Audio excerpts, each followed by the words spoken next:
Assalamualaikum warahmatullahi wabarakatuh. Perkenalkan, nama saya MP Traditya Raplen selaku moderator.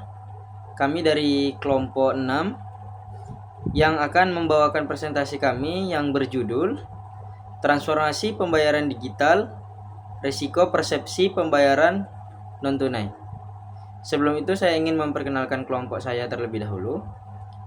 Yang pertama ada Kairani, Rajuna Syahidah Priyadi, Rizka, dan Aulia. Baik, langsung saja ke pemaparan materi. Materi pertama yang akan dijelaskan kepada Khairani. Kepada Khairani kami persilahkan. Revolusi pembayaran digital 4.0. Perubahan perilaku. Yang pertama, peralihan masif dari uang tunai ke metode digital, terutama dompet digital dan QRIS, mengubah bagaimana konsumen dan pedagang bertransaksi sehari-hari. Kedua, peran teknologi. Dompet digital dan interaksi perbankan seluler mempermudah transaksi tapi menuntut keterampilan digital dan kepercayaan pengguna. Tiga, tantangan.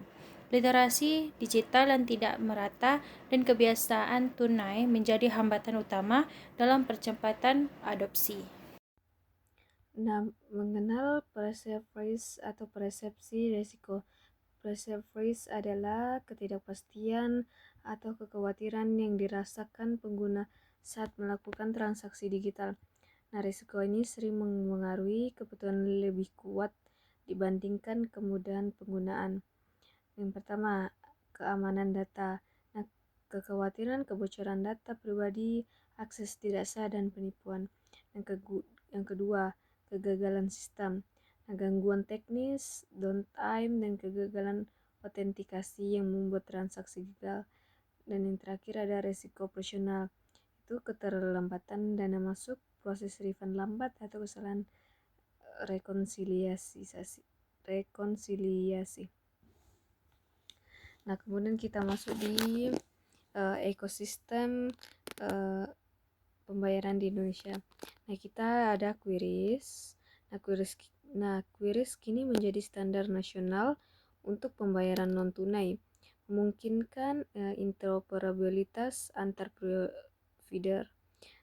Kemudian ada perbankan seluler dan dompet digital sering terintegrasi, itu seperti transfer, top up, dan pembayaran merchant jadi lebih mudah.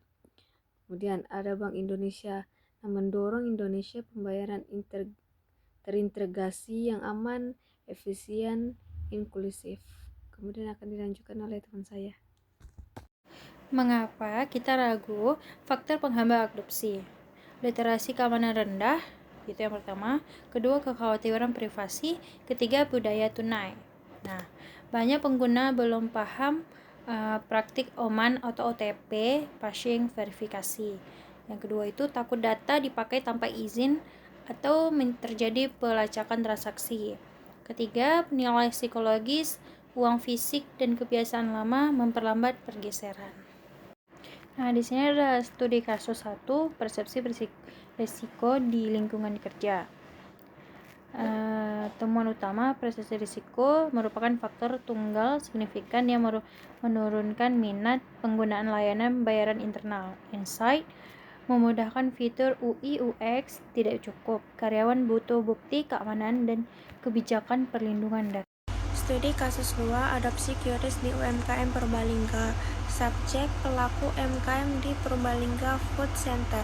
Temuan, persepsi risiko terdampak negatif signifikan terhadap keputusan penggunaan QRIS, terutama karena pengalaman keterlambatan dana masuk.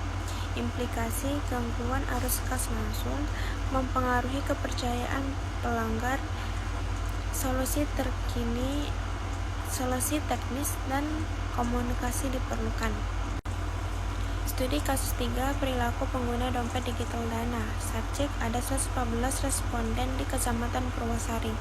Hasil riset persepsi risiko secara signifikan menunjukkan keputusan untuk bertransaksi di minat awal tinggi. Lalu ada minat dan tindakan. Pengguna butuh jaminan keamanan operasional, bukan hanya fitur menarik. Strategi mitigasi untuk penyedia layanan. Yang pertama, prioritaskan keamanan, expansion end to the end. Deteksi jenis penipuan real time, proteksi data pribadi, dan SLA yang jelas untuk ketersediaan layanan. Yang kedua itu ada edukasi publik, program literasi digital untuk pedagang dan konsumen, demonstrasi FAQ dan panduan anti phishing. Yang ketiga itu ada peran regulator, aturan transparan, proteksi konsumen, dan mekanisme penyelesaian sengketa memperkuat kepercayaan. Kesimpulan menuju ekosistem digital yang aman. Persepsi risiko bertindak sebagai penjaga gerbang adopsi untuk mempercepat penggunaan pembayaran digital. Kita perlu menyelaraskan teknologi, edukasi, dan regulasi agar membangun kepercayaan pengguna, bukan hanya menambahkan fitur.